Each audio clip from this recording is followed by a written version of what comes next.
Okay, my dear students, as you know that I have started the sequence of this particular lecture.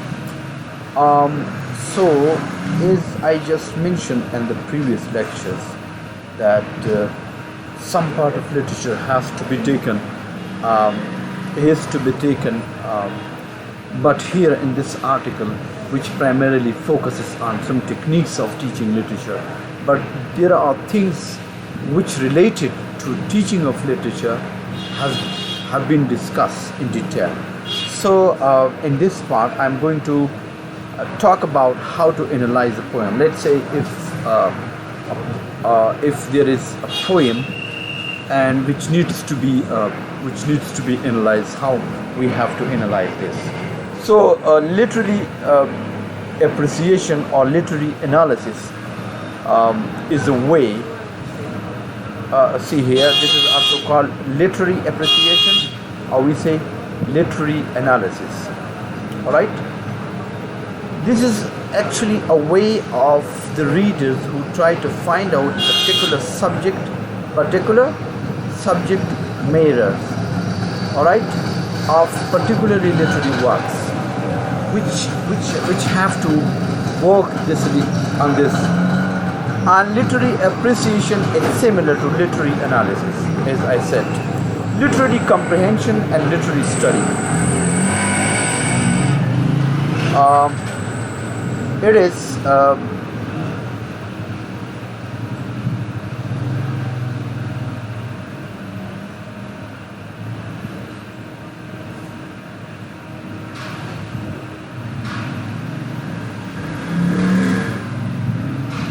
some problem here.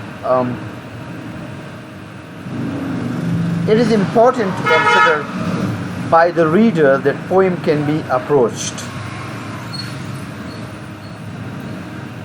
discussed in a large varieties of ways. So, my dear, by literary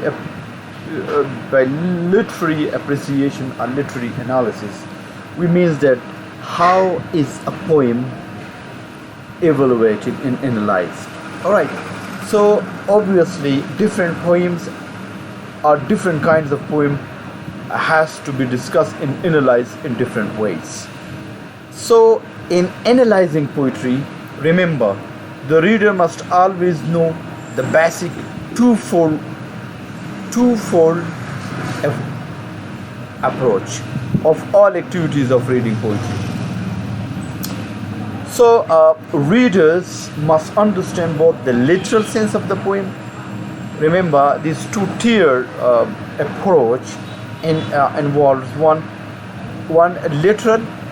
Remember, literal sense of the poem, that you must be familiar with the poem literarily. I mean, you must be aware of the literal sense of that particular poem, and the symbolic or suggested meaning of the poem. First of all, sometime in poem you find vocabulary, you find language, you find diction, which on the surface may be very simpler, the words may be very complex, but in reality you must also be aware of its symbolic value as well. You understand? So many possibilities occur in analyzing poem. These possibility means that a poem is free to be discussed or analyzed from any ways or point of view. I mean, there lies a great liberty for the analysis of any poem. You must, where every person can look that poem or that thing, you see, from his own point of view. So there exists a great liberty for that. One way, the reader may focus on the elements of poetry, such as, for example, but you can also look, actually, you can also look for sound devices, figurative languages, okay, themes, what kind of themes are discussed there, and values, what kind of values that particular poem takes away. For example, if you look at the classical poems, so there you can find frivolity, where you can find surface life, we can find fashion of life, where you can find foppishness. So I mean, these are the features you see of a classical poetry. So, and let's say if a person is living in a city and he looks at a poem, so he will define that poem from his own point of view. While if somebody lives in a rural setup, so he would certainly be defined it from a rural setup. So here, from by using particularly literary, such as formalist literary approach, means who stress more rigor and structure. Feminist literary approach, so a text can also be looked from a feminist point of view. Marxist literary approach, and any other literary approaches. So therefore, any piece of poem, any piece of literature can be looked at from different approaches. So in analyzing poetry, the readers can do anything that is possible in poetry. Remember, this just this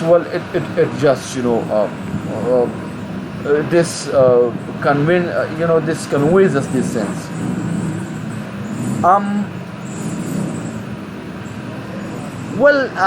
This would certainly increase student achievements in comprehension in English skills based subject in English content based. So there are some methods which can be applied in teaching English poetry. One of the methods that in teaching poetry is cooperative learning, cooperative learning, specifically group discussion. So if this group discussion takes place even in a language class or in a literature class, so its benefits would be many. So within cooperative learning, students benefit from sharing idea rather than working alone. So sharing of idea takes place, and obviously students come up with different ideas. So the ideas, they can be replenished and they can be done up very well. So all can reach some measures of success. According to Slavin and Eliot et al., cooperative learning as a set of instructional method and which students are encouraged or required to work together on academic tasks to help one another learn. The essential feature of cooperative learning that the success of one student helps other students to be successful. So, the very concept of this cooperative learning, I mean, if you look this very concept, so one student's progress is directly proportional to the progress of other students. So it simply means that in cooperative learning or group discussion in a class, it opens many venues for others, and thus a kind of holistic approach is applied to learning, and which is very beneficial there. Mostly further this article is actually on group discussions as well. However, they have then talk about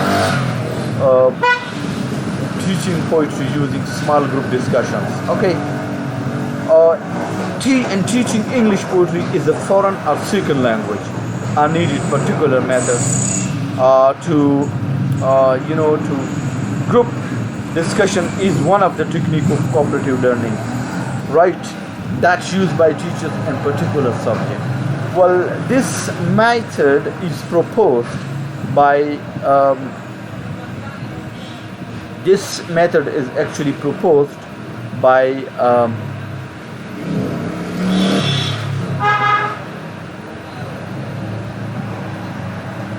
Slavin in Eliot et al. Those people, they have worked on it. They state that in attempt to develop techniques designed to further cooperative learning, he proposed that students should work in small. Means by small, he further defines it, with a 4 members group of mixed ability. including one high achiever, two average achievers, and one low achiever. So even they talk about it that whenever you try to make a class, you see grouping for poetry teaching, or in a language classroom when the poetry or any element of literature is taught, so it has to be divided into certain groups. So, and the group has to further be divided into high achiever, average, and even actually some low achiever. So there should be a mix, of talented students and less talented student and low talented student. All right. So the main point in setting up a discussion group is to make sure that each group member participates, and this should be made compulsory for every group member, that he or she has to take part actually in that. The leader and group has function to ensure that everyone participates and the group stays on the staff. So this whole paragraph and even the subsequent paragraph mostly talk about this very particular thing, that every person and group has to be responsible for a certain part of discussions in the classroom there, because if the student, they do not take part actually in that very discussion, so their role of language will not be effective. So this bringing a piece of literature, any literary piece, is, I just said in the previous lecture, that this will certainly involve all the students, and discussions, and everybody and every student would certainly be talking and be doing there. So after that, even teachers can assign students to groups which are formed prior given assignments, and even a good teacher always divides the students into groups, and then according to certain groups, certain topics and certain tasks are given to them.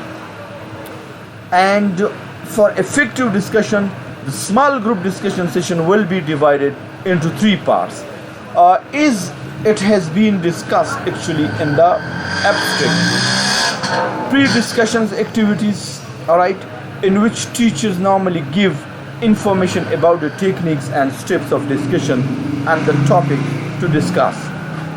Whilst discussions, while discussion activities, which has been mentioned and there actually in the abstract, in which students do small group discussion, report their own discussion and present the result of their discussion to other groups in general discussion.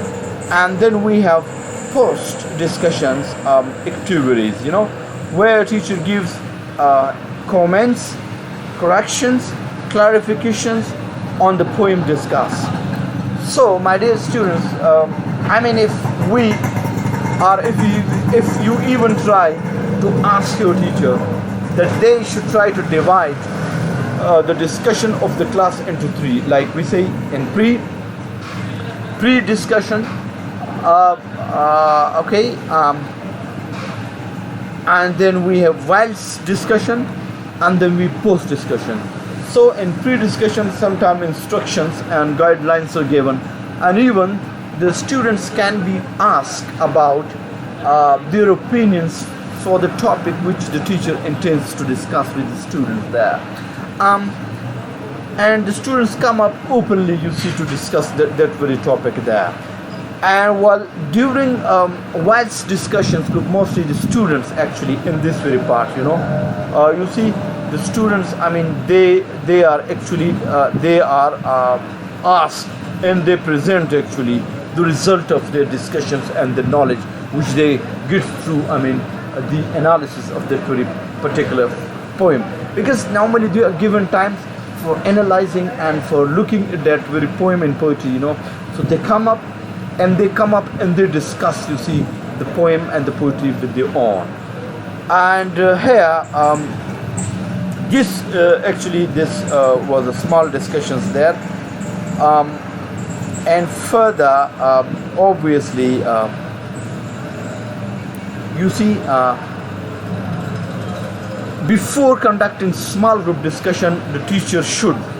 Obviously, the teacher mostly is the leader, and he has to look at all these things, because if he doesn't try to ensure these things, so teaching of that very particular poem will not be effective, and even discussions which normally are pursued, you see, after the teacher gives some guidelines, some teaching, so it would not be good. So the teacher has a very important role to play again here. If a piece of literature is taken, I mean a poem is taken, and the students are of English language and teaching, and then this teacher has a great role to play. He has to organize the group and divide students into small group, in which one group contains 4 to 5 students of mixed abilities. He has to explain the role of each member of group. Time should be set. The task and the activity of discussion and time, they have to be set beforehand, and explain the procedure of discussion in groups. All right, because sometimes when you do not set rules before discussion in a class, so it becomes a marketplace, and everybody comes and everybody tries to cry, so a sequence of synchronization is lacking there. And then you have to discuss the findings in large group discussion. Well, and I'm going to finish this. And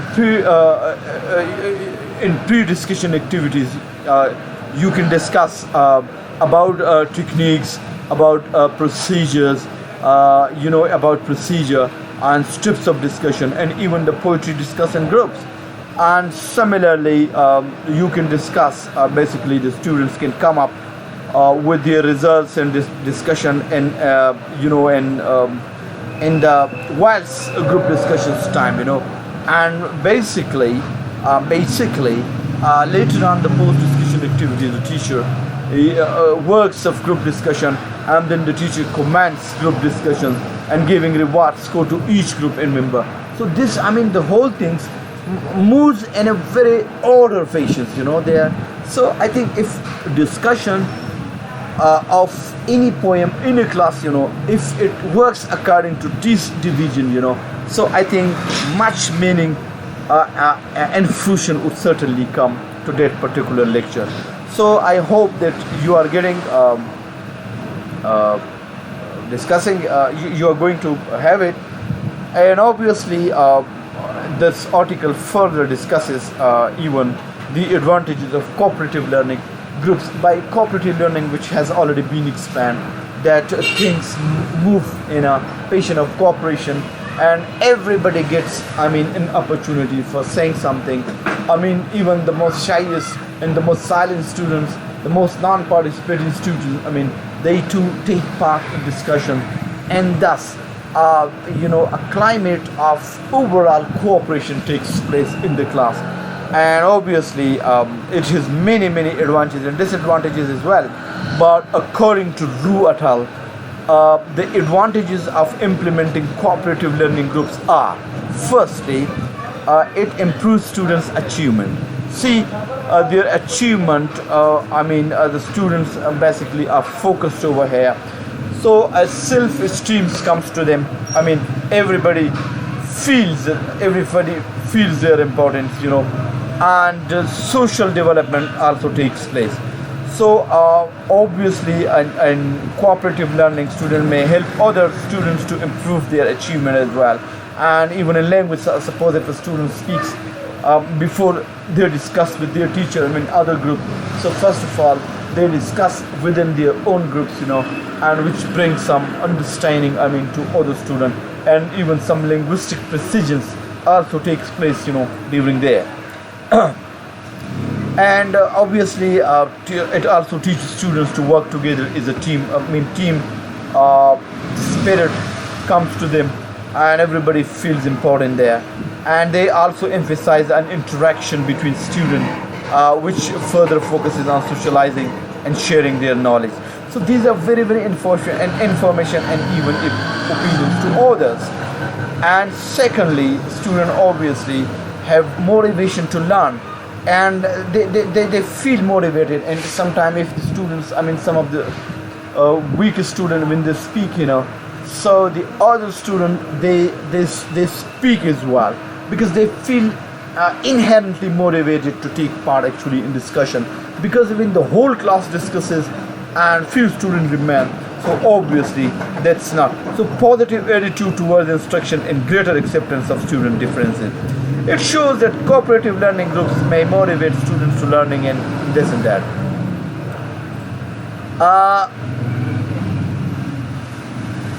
Even students can be independent learner. They can have independence in their learning as well, because they think in their own way. And this activities can mostly this activity is normally student centered. It means the students learn together in getting what they need. All right. Here, the role of teacher is only a guide. Obviously, teacher looks and he moves around in the class in order to see the performance of students, and the student, they get themselves busy in discussion over there. So this activity obviously positive, though there are some disadvantages of cooperative learning groups as well. Obviously it also has some advantages, and Ruth stated that cooperative learning is not always effective for particular subject. Mostly some of the subjects, they are very technical, in case of language and literature student case, for example, if you pick up phonetics and phonology, so phonetics and phonology, that is highly technical. So in basically in subject like technical, you cannot conduct group discussions or cooperative learning. That after you teach, that after exhaustive lecture, then you can do that. But unfortunately, so for the subject is more particular and technical, this technique cannot be applied. Even some disadvantages. The first one is applying this method needs much time. It's time consuming. All right, and everybody has to get time, and sometimes in a class of 50 or 60 minutes, every student cannot.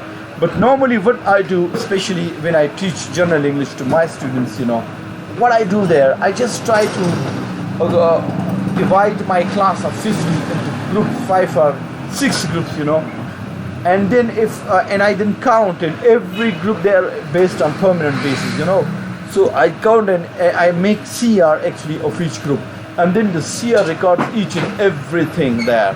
And I suppose if in a single day a student doesn't get opportunity, so the next day when I come to class, I ask them to start from where the activity was stopped, and thus the remaining student, they take part in the discussions there. While the second teacher may get difficulties to monitor activities in group. Yeah, obviously it's difficult, but still we have to just go for that. Well, the student will improve their achievement of particular subject. Yes, it can be. Okay, there I have to just focus on the conclusion of this article. The learning and teaching. Remember, techniques are expected to impact on the undergraduate students in poetry class. All right. This you can. The small group discussions technique is one other technique of cooperative learning, which has been proposed by Slavin. A small group discussion techniques in teaching poetry, obviously pre-discussion activities, whilst discussion activities, all right, and post activity, so which certainly help their comprehension about the poetry and other expectation of using simple group discussions in teaching poetry, which has to develop more active and communicative learner-centered classroom to motivate students to learn and to teach them to be social people.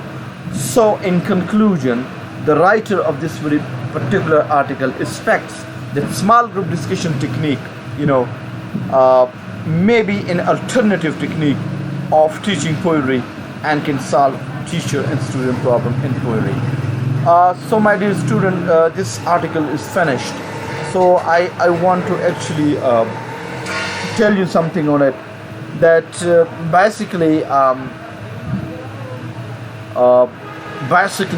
you see,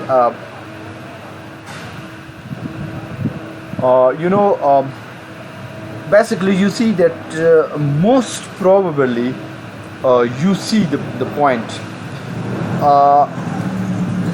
that any element or any text from literature regarding poetry, novel or drama can be effectively taught, and bringing such things in a language classroom would certainly help the students linguistically as well. Their linguistic competence will improve, because when you try to empower, atomize actually the students, you see, in a single class, and they feel their own in a class, so this would certainly help a great deal. So I hope that you must go through this article yourself, try to think yourself, creatively think about it, and you can ask me questions, send me your question please. I find you people most non-responsive basically on LMS as well, so please be active learners and try to be as responsive as possible, and wherever you feel difficulty, you can come and straight and send your question. Even you can send me, you can WhatsApp me through voice messages, or you can email me, or you can reach to me actually by any way you like, or even